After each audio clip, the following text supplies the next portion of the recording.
Hi, I'm Joy Gephart, legal studies major and staff writer here at CLC's Chronicle. Welcome to episode 1 of Chronicle Cast. It's been a long time in the making, but we're finally here, and I'm so excited to be discussing politics, news, and issues affecting our college community and our general community of Illinois, the country, and the globe. I'm going to have some amazing professors, community members, and students on throughout the next few semesters to have impactful discussions on a variety of issues. And I'm really hoping that you guys will enjoy our discussions. I'm really pleased to have one of my very favorite instructors, Dr. Jankovski from the Political Science Department, here as our first guest. I know that for a lot of us, politics has left a bad taste in our mouth, and it can be pretty jading to experience the U.S. political system. And that's kind of what we're here to talk about today. What can we do, as students, as young adults, and even older adults here at a community college to move our political system forward? And so with that, thank you so much for being here, Doctor. Yes. So, I don't know if you know this, but I wrote an article last October called The Importance of Voting Registers with some students. And we kind of talked about in that article how jaded college students are with our current political system and how low our voting rates are in the college age group, actually, all the way up until about 30 years old. And in the studies that I went over for that article, um, it showed that we have the least number of voters, and most of that's because we're not happy with the parties that we have. We're kind of stuck in this two-party gridlock system of Democrats versus Republicans, and that's just not speaking to a lot of younger voters anymore. And since you've devoted your life, to politics, and I know I was in your American national politics course, I wanted to get your opinion on, why is America so stuck? You see Europe has multi-party systems all across Europe, all across, republics and democratic nations. Why are we stuck in this sort of deadlock of you've got Democrats or you've got Republicans or you have nothing? So the reason for that is really straightforward. And the reason why we have a two-party system is because of the kind of electoral system we have. And so most states, actually all states I can think of, have single member plurality voting systems, which basically means that to win the election, you simply need to win just one more vote than anybody else, than any competitor. And so a single member plurality electoral system kind of naturally leads to a two-party system. So that's the reason why we have it. Now, it's also very important to note that our Constitution says absolutely nothing about the kind of electoral system we must have, right?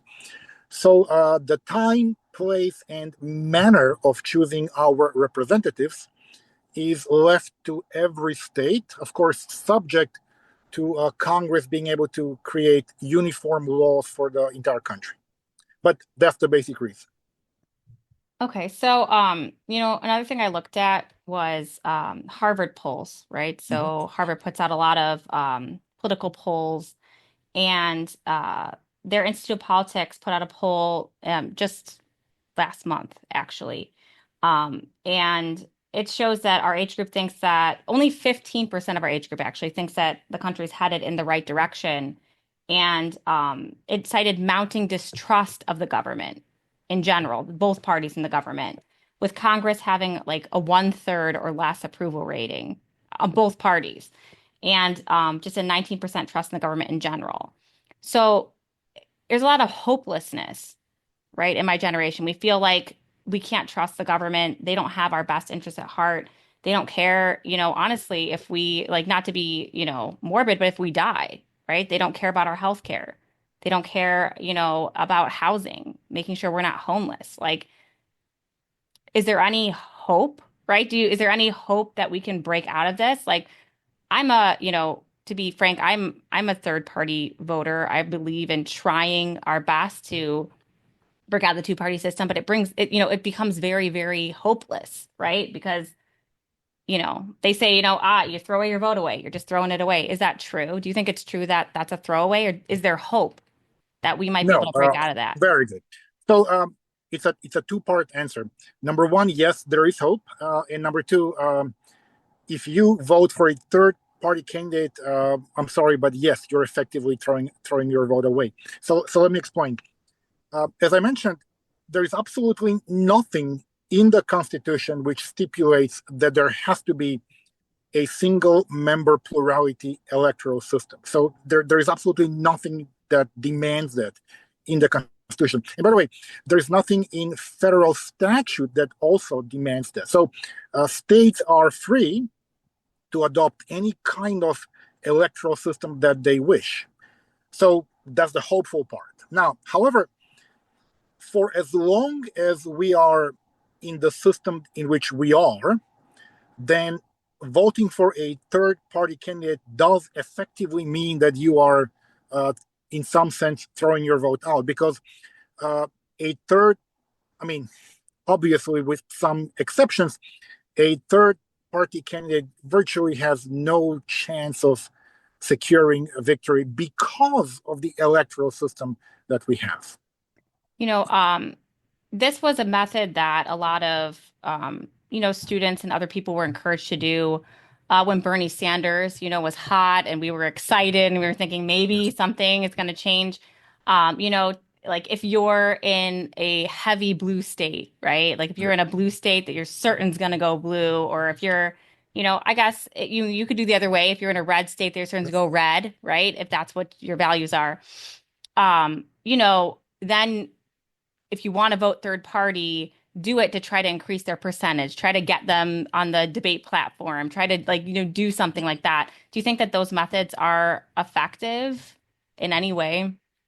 I mean, I suppose, but for again, from my perspective, an even better way would be to work through the system at the state level, encourage state lawmakers, who, by the way, are in charge of this, to create electoral systems which are not single member plurality, perhaps some kind of a rank order system or some kind of a proportional system.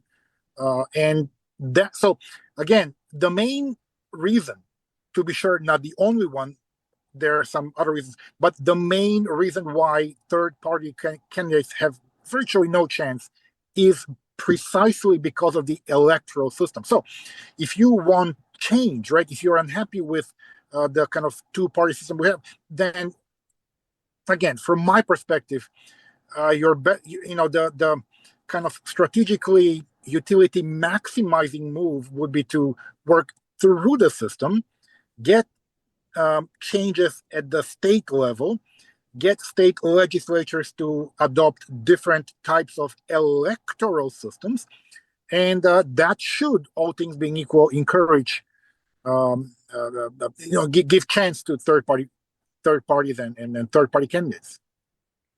So, aside from, obviously politics is your forte, but how much do you think that um, this issue is also somewhat, social, like media and all the other Oh, things, sure, all the other absolutely, aspects, yes, because, socially, you get a lot of, and in my experience, what I would consider, a lot of propaganda from the two main parties, a lot of like, you can't do it, be afraid. If you let third parties in, it's gonna ruin the system. And then, instead of more choices, what's gonna happen is the other people are gonna become stronger. And then the other side does the same thing. And the Republicans go, no, no, don't let third parties in, right? Because if you do that, then the Democrats are going to become stronger. And like they keep going back and forth with the exact same, you'll see it's the exact same line right. from both parties as if they like came together and said, like, this is what we're going to say to make sure we stay in power. Like, get on script. Everyone's on script.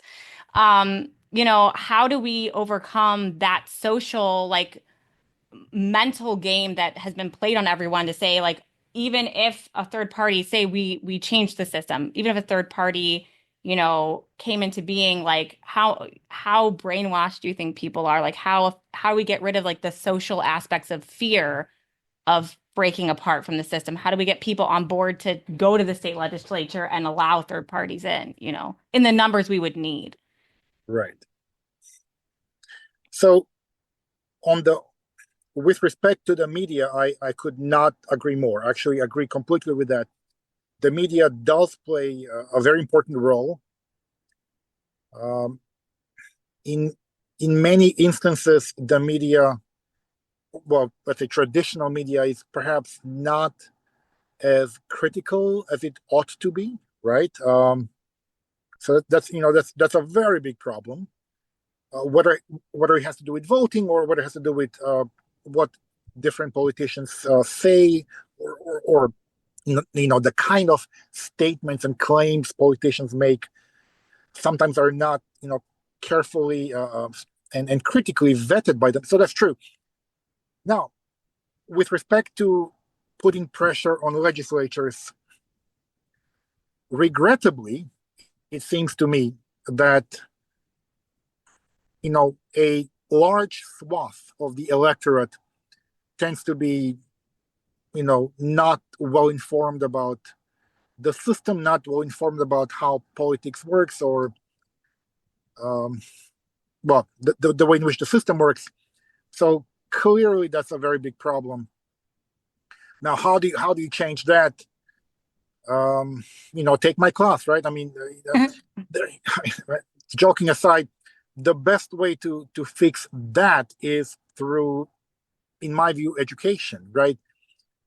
This brainwashing of which you speak. It's not. I mean, I suppose it is brainwashing in some sense, but more than just brainwashing, it is kind of acceptance of the narrative, right?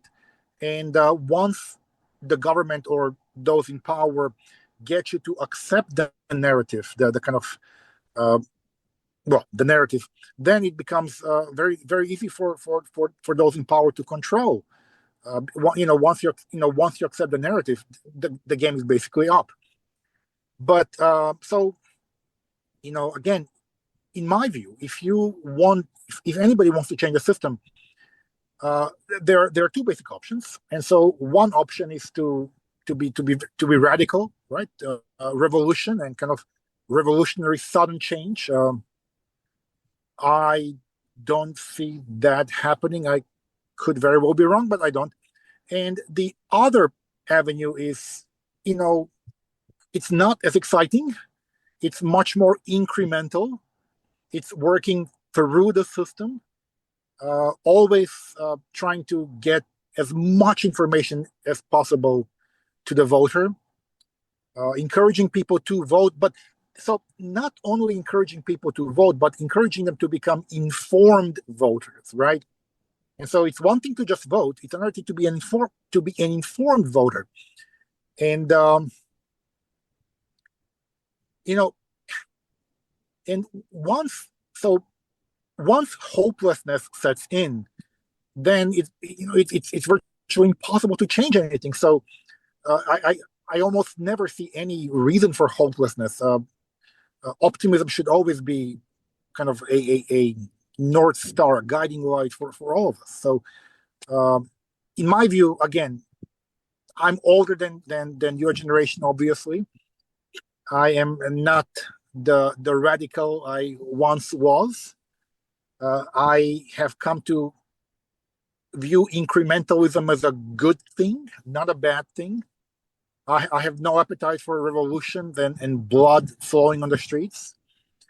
But I think the positive is that incrementalism can work. I know this, so I know this is a podcast, but incrementalism is not sexy. It's not exciting. It's very slow. It's very cumbersome. It's very laborious. But I think that in the end run, in the long run, it will work. But again, I'm not the 20-something radical I once was. Well, I can't speak on my personal views on radicalism on this podcast. Maybe I'll catch you sometime on a private, not school Sure. funded podcast. Zoop.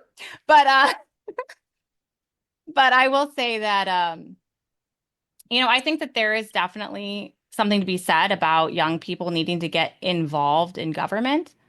I don't see a lot of people in my generation or the generation up and coming that are interested in doing that kind of 9 to 5 involved in politics, government work. I do think that there's a lot of emotional revolutionary fervor that is Yes, hollow and kind of fleeting in the wind among, I tend to Gen agree. Z and millennials. I tend to agree. That kind of keeps us in a strange kind of like I don't know if to coin a new term, revolutionary complacency. Um, it, Sure. we're talking a lot, a big game, but I do think that there's some merit in what you're saying to like, well, what are we doing though? Are we And doing anything? Like, in where are we doing anything to change? Like, the change can't just be like memes on Facebook, right? Like, yes, that's not going yes, to change yes. anything. And for example, if I may think about what I would encourage, especially for those of us, and even though this is co-sponsored, I can say I am for those of us on the more progressive end of the political spectrum. I encourage the young people to look at the accomplishments of the. Now I'll go way back now to look at the accomplishments of the past 3 Democratic administrations. So William Jefferson Clinton, Barack Obama, and Joseph R. Biden, right? Now, I think that a more sober, um, less revolutionary, more incremental analysis of the accomplishments would show you that they moved the needle, and they moved the needle in the right direction. It's not a wholesale change that most of us on the progressive end may want. Not everything that we want got done, but you know, it's not necessarily true that everything we want should be gotten done. If you know what I mean. I mean, there have been. Here, I'll give you one example. And this is an example I often give to students in class. So I came in the United States in 1989, right? So I mean, 19. We're talking about the late 80s of the previous century, and in the media, on TV, let's say TV, you would almost never see, and I'm speaking anecdotally, you would almost never see a gay character, never. And it was always, I could be wrong, but it was always my impression that anytime you would see a gay character on TV in the 80s, that character was somehow deeply flawed because, of course, to be gay, you have to be deeply flawed, right? I'm being sarcastic, obviously. Well, I mean, think about how far we have come, right? Um, in 2025 on Fox, mind you, on Rupert Murdoch's Fox, you can watch fully fleshed out, fully formed, remarkable human beings who happen to be gay and have families and have adopt kids and these are again complex and fully formed and fully fleshed out characters. And by the way, you can even see steamy scenes on Fox. So I think if my point is this, my big picture point is this. I think that if we take a more sober view, to be sure, less revolutionary, more incremental minded, I think we would note quite a bit of progress in the United States. Now, obviously, as soon as you have progress, there is bound to be a kind of reactionary blowback. And for my money, we're living in a reactionary blowback era, but that's to be expected. I'll give you one more example. And so this is so again, I'm paraphrasing him, but this is something that Pete Buttigieg said. So I forget who, but somebody asked Pete Buttigieg, hey Pete, are you disheartened? Are you despondent? Are you depressed about the state of the affairs? And he said, well, again, I'm paraphrasing him. So Pete says, sure, I'm very unhappy, but I have no business being despondent, because in 2025, I guess in 2024, I suppose, this is of course Pete Buttigieg, I was the Secretary of Commerce, right? And openly gay, married, by the way, with kids, right? Secretary of Commerce. And so, Pete's message was, I have no business being despondent, because the only reason why I am Pete Buttigieg, right? I am what I am, is because there were people who in the 80s fought for my rights. So I have no business being disheartened or despondent or depressed. Oh, no, you have to fight, because as soon as you're despondent, the game is up. You lose. But again, you can fight through the system, which is my preferred avenue, or you can post memes on Facebook, and you can talk a good game and pet, beat your chest, and in the end do nothing. So I would prefer incremental. I'll give you one more example. People say, well, okay, Trump or George W. Bush, well, fine. So why did Bush win? George W. Bush win in 2000? Well, you can say, well, Florida. Okay, Florida. So the argument goes like this. In Florida in 2000, there were people who voted for a third-party candidate, namely Ralph Nader. And so now, of course, this is, we can't possibly know, of course. This is after the fact. This is, hypothetical. But it seemed that most people who actually voted Nader would have voted as, so for them, Al Gore would have been the second choice. And had they simply voted for Al Gore would have become the president. And we would not have had to worry about the Supreme Court. We would not have had to worry about hanging chads like we did in 2000. By the way, if you're much younger than I, look up the idea of hanging chads. It's remarkable. And we would have had Al Gore as president and not George W. Bush. Okay, and I'll give you, I guess, sort of one last takeaway. If you care about, the dignity of people, as I think most of us progressive do. If you care about the dignity and inherent worth of, let's say, trans people or LGBTQ plus people, and you either don't vote, or you vote a third candidate, or you vote a write-in, you are effectively voting Trump, and you're effectively voting what's happening right now. So again, my preferred method is to work through the system. Again, admittedly, I'm not the young revolutionary I used to be once. Actually, want to be revolutionary. I have no appetite for revolutions or blood on the street, so I much prefer working through the system. But I think that even working through the system can show very important results.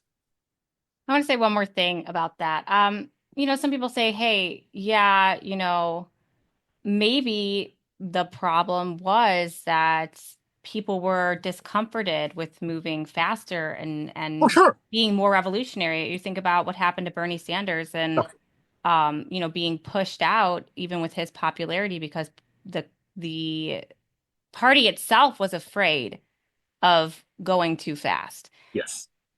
But do you think that that's what leads to the ability for this centrist, stalemate that ends in backlash this way, backlash this way? The closer we are to centrism, right, to staying in the middle, right, instead of branching out, doesn't that leave it more open? Because if there's not a large cultural change, if there's not a large cultural shifts, isn't it so much easier to slide backwards?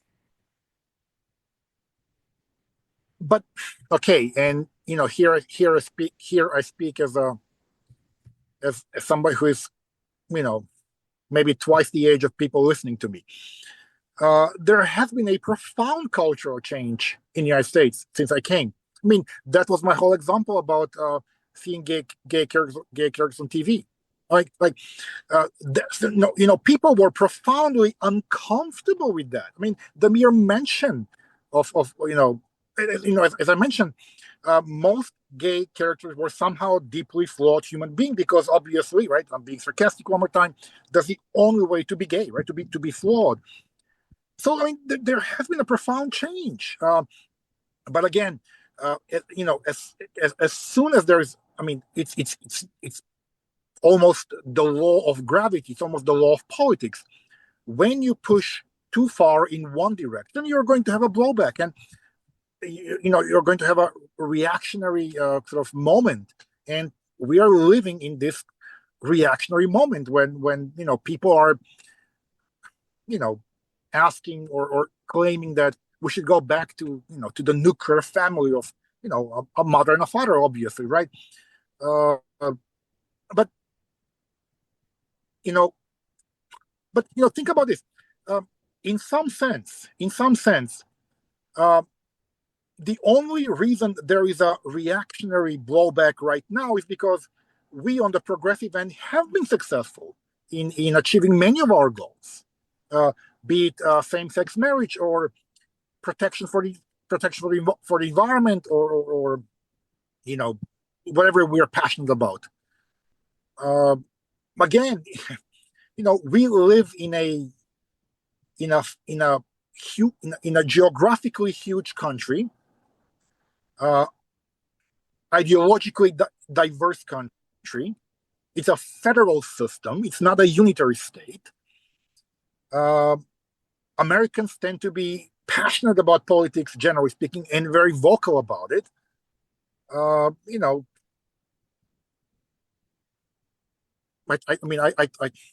don't see that necessarily as a negative. So again, it seems to me that the only reason there's the blowback is because we have been in large measure successful. I mean, yeah. Well, I'll give you one more example. When I came in 1980, again, because this is an issue that my types care about. When I came here in the late 80s of the previous century, not in state law, in the state constitution of this state of Illinois, marriage was defined as a union between a man and a woman. And then, not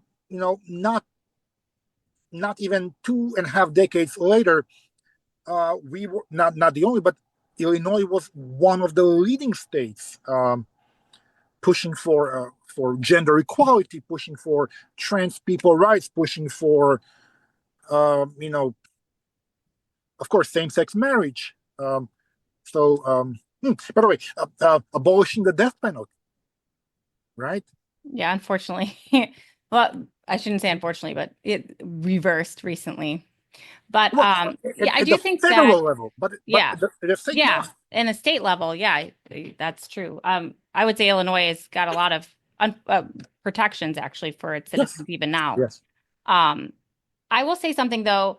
I do. We only have a few minutes left, but I see like a lot of social back and forth. But I think one of the things that is causing a lot of distress is that we've never made any large economic shifts, any giant structural governmental changes, right? And that, that is causing this issue, right? Like, this is my opinion, obviously. This is a podcast. I get to a little bit say my opinion, but, social issues are wonderful. They're great. They do show a tide in like the empathy of a country, but without like structural changes, like without economic change, without large changes that create a new system to work from, how do we hold on to change? Like, how do we, effectively hold on to it like they do in Europe, like they have in Europe, and they have in other places?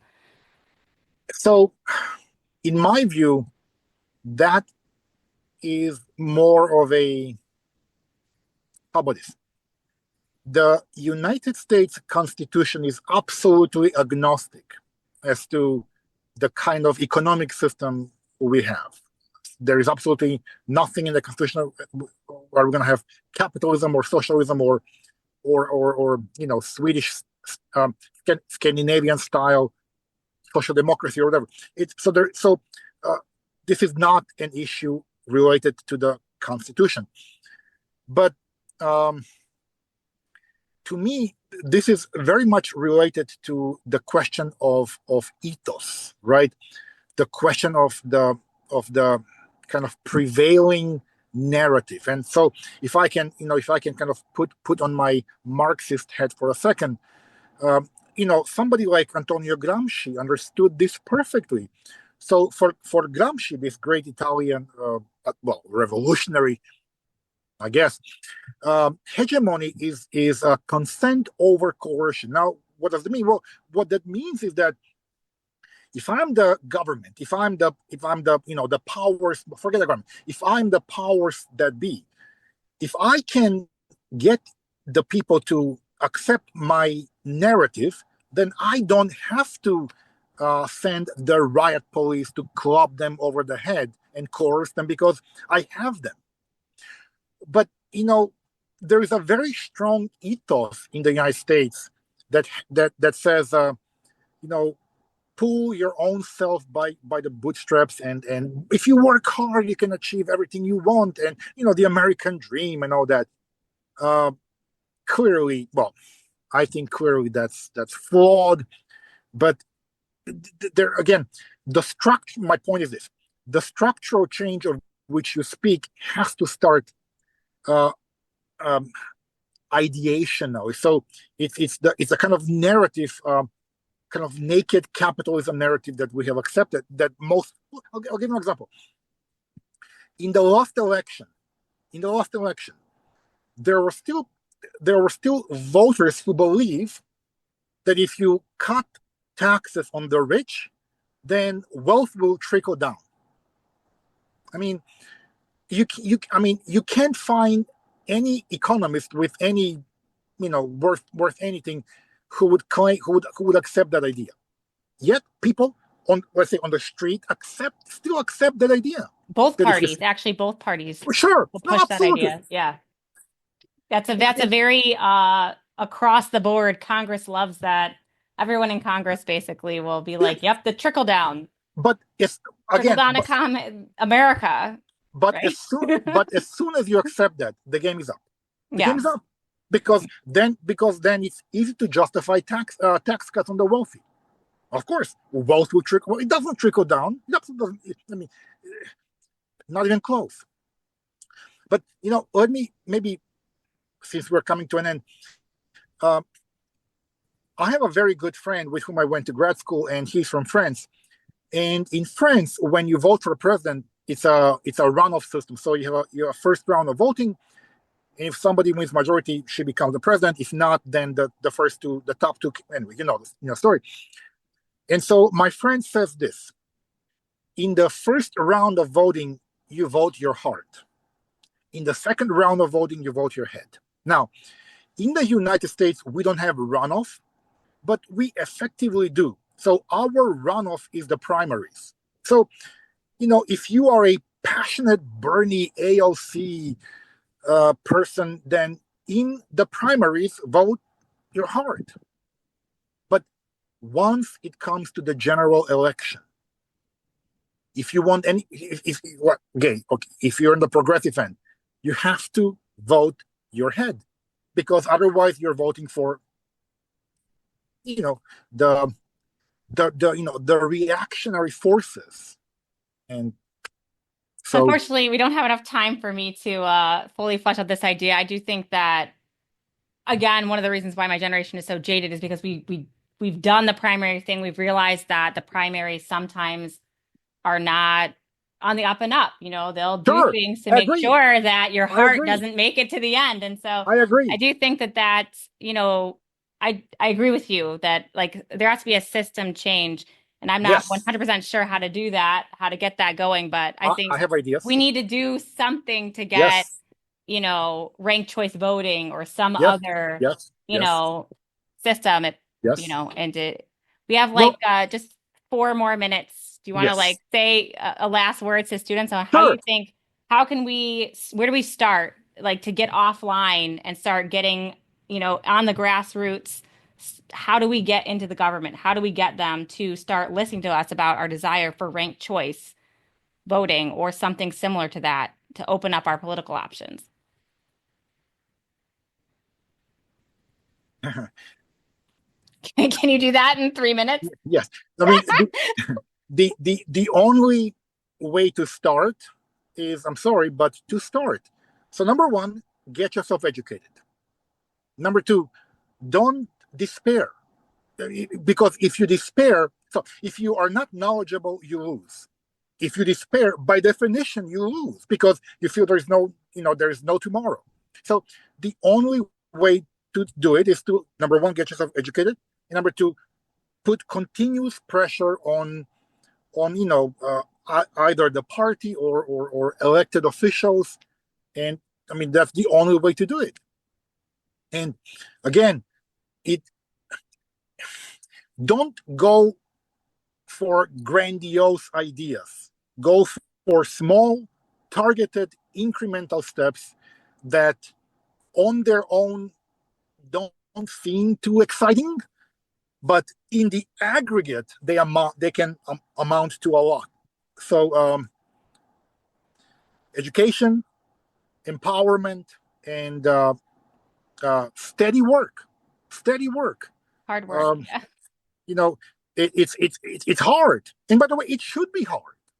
I mean, if you have an idea, you darn well better convince me why your idea is so good. I mean, and you should expect pushback. And by the way, just because somebody pushes back doesn't make that person evil. No, try to convince the person. That's politics.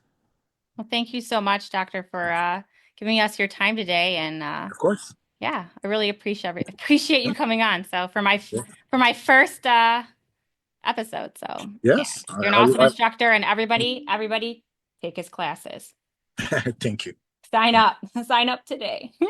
All right. Well, thank you so much, and I hope you have a wonderful rest of your day. You as well. Thank you very much. Bye. Bye. Again, I'm Joy Gephart, and thank you so much for joining us on this premiere episode of the Chronicle Cast. If you've enjoyed this conversation and want to support student journalism here at CLC, please look at the articles and other content on our website, thechronicleclc.com, and also follow us on our Instagram at thechronicleclc. We also have a YouTube. Some of you may be listening on YouTube. Please like and subscribe and follow us on this channel, Chronicle Cast CLC. And with that, stay inquisitive, stay open-minded, and I hope to have you back again for the next episode of Chronicle Cast.